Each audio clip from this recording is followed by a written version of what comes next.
Welcome to our seminar. My name is Erika Leonard and I'm the Director of Quality Control and Senior Research Histologist at Vector Laboratories, and this seminar will be considerations when designing your immunohistochemistry procedure. In the last section, we discussed the ancillary reagents that you may need to add into your detection protocol to optimize your signal-to-noise. We discussed things such as antigen retrieval, primary antibody diluents, counterstains, mounting medias, and other blocking reagents you may need to add into your protocol to optimize your signal-to-noise. In this section, we're going to optimize your protocol in order to finalize your ancillary reagent needs and also maximize the performance of all the reagents you have chosen for your immunohistochemistry procedure. So in this section, we're going to discuss optimizing your primary antibody and detection system reagents, as well as how to perform deletion controls to determine sources of background in your system. The first step is optimizing your primary antibody step. An important factor is the proper fixation of your tissue specimen. You'll want to optimize the antigen retrieval solution using manufacturer guidelines to get you started. You'll want to determine the optimal dilution, incubation time, and temperature for that primary antibody incubation.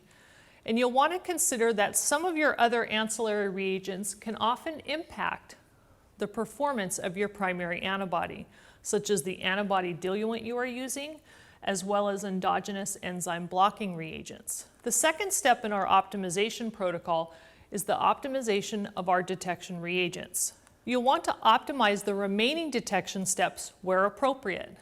You'll want to determine the optimal concentrations of your detection reagents, incubation times, incubation temperatures, diluents, and a great place to start are the manufacturer guidelines that are provided with the reagents that you purchase. There are often support tools online as well to help you through this process. We're going to discuss now sources of background signal. Background signal can come from many sources, but with a systematic approach, you can figure out the source of the background and develop a solution. There are several steps to take to minimize your background signal. You'll want to run the deletion controls that we're going to discuss in a few minutes to determine which step is causing you the background problem. You'll want to add ancillary reagents where appropriate and re-optimize the reagents if possible. So you need to determine the background that is due to your detection reagent. The way you do that is by substituting an irrelevant primary into your detection system and use the same conditions as your experimental slide to determine the background levels of your detection reagents. On the left, you'll see in a deletion control using an irrelevant primary, background remaining due to the detection reagents, where the example on the right shows a clean background staining when an irrelevant primary is substituted into the protocol. At this point, when you've determined that there is background due to your detection reagents, you'll want to take a stepwise approach to figure out which of the detection reagents is causing the issue. You can determine first whether you have any background due to endogenous enzyme activity. Many tissues have not only endogenous peroxidase, but endogenous alkaline phosphatases, and these enzymes can lead to an unwanted background signal when you're performing your immunohistochemistry assay. As a deletion control test for this type of activity, you'll want to apply only the chromogen to your tissue section and incubate for an appropriate amount of time. If the control is positive for peroxidase activity, you can block your specimen with Bloxol, which is an endogenous peroxidase alkaline phosphatase blocking solution. You'll want to ensure that the Bloxol is compatible with the antigen you are trying to detect. In addition, another option would be to change detection system enzymes to alkaline phosphatase. In this example on the left, you can see a significant amount of endogenous peroxidase activity when DAB alone is applied to the tissue section. This background is eliminated completely with a 10-minute Bloxol incubation. If your deletion control for endogenous enzymes is positive for alkaline phosphatase, you can add in the Bloxol endogenous peroxidase and alkaline phosphatase blocking solution. Again, you're going to want to verify compatibility with your antigen, and in difficult cases, you may want to change your detection system enzyme to peroxidase. In this example on the left, you'll see significant vector red staining when it's applied to the tissue section without Bloxol blocking reagent. But after a 10-minute incubation with Bloxol, the background is completely eliminated. Treatment with Bloxol blocking solution not only eliminates peroxidase activity, but alkaline phosphatase activity. In the section on the left, we've applied both DAB and vector red, and you can see significant amounts of both endogenous alkaline phosphatase and peroxidase activities. However, after a 10-minute incubation with Bloxol, both of these activities are eliminated. The next deletion control you'll want to do is to check for endogenous biotin. You'll only do this if you're using an avidin or streptavidin-based detection system. So as a deletion control for this type of activity, you're going to want to exclude the biotinylated detection reagent and apply only the avidin or streptavidin conjugate or ABC reagent, followed by an appropriate substrate.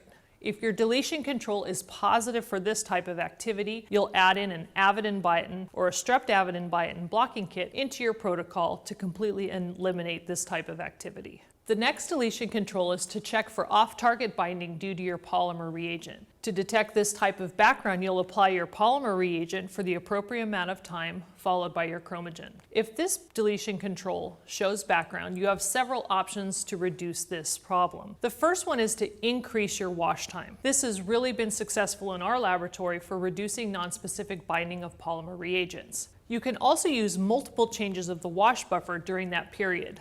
I found that helps significantly. You can also add detergents to that wash buffer, and in some cases you're able to shorten the incubation time of your polymer without significantly affecting your overall sensitivity. Lastly, you can try adding a protein blocking step either into your primary antibody or as a separate step. A good place to start would be 5% normal serum of the species in which the polymer is produced. There can also be background due to off-target binding of your secondary antibody. So in a similar fashion, you'll apply your secondary antibody and then a polymer antibody or an enzyme avidin reagent to detect that secondary. Follow that with the chromogen, and if there is background due to that system, there are several options that you have to reduce that problem. The first thing again would be to increase the wash time.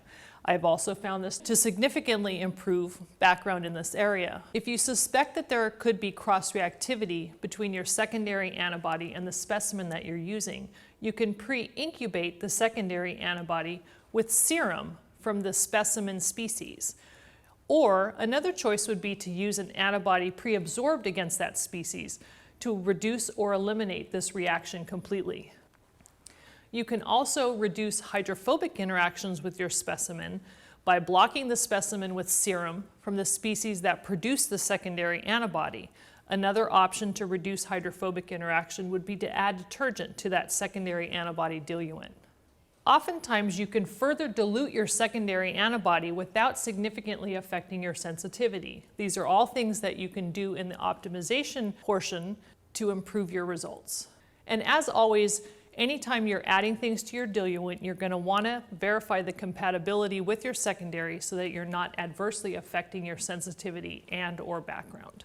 Another background that you're going to want to consider when you're doing fluorescence-based assays is autofluorescence of your tissue. There are generally two types of autofluorescence. One is due to the fluorescence of tissue components, and the second is autofluorescence due to the fixation, typically an aldehyde-based fixation of your tissue. The unfortunate thing with autofluorescence is they may be excited at various wavelengths and can have really broad excitation and emission spectra. Examples of these types of tissue components are collagen, elastin, lipofuscin, and red blood cells. To see if you're suffering from autofluorescence in your tissue, you're going to want to apply only the mounting media to your tissue section. If your autofluorescence control is positive, you're going to want to try to avoid the excitation and emission channels with the highest autofluorescence. Typically for a FFPE-based system, that will be the green channel. You'll want to try to optimize your protocol wherever possible to increase your fluorescence signal above the level of the autofluorescence. If possible, avoid aldehyde fixation, and you can try experimenting with some commercially available blocking reagents. In this section, we discussed how each step in your immunohistochemistry procedure can be optimized for maximum performance. Interfering background signal can come from almost any step or any component in your immunohistochemistry protocol. Deletion control testing, ancillary reagents, or protocol optimization can offer solutions to identify and minimize sources of background. In the next section, we will discuss some advanced protocols in immunohistochemistry, multiplexing to detect multiple antigens simultaneously, and species-on-species challenges and potential solutions. Thank you for joining us for our seminar, and I invite you to listen to the additional sessions which are available on our website.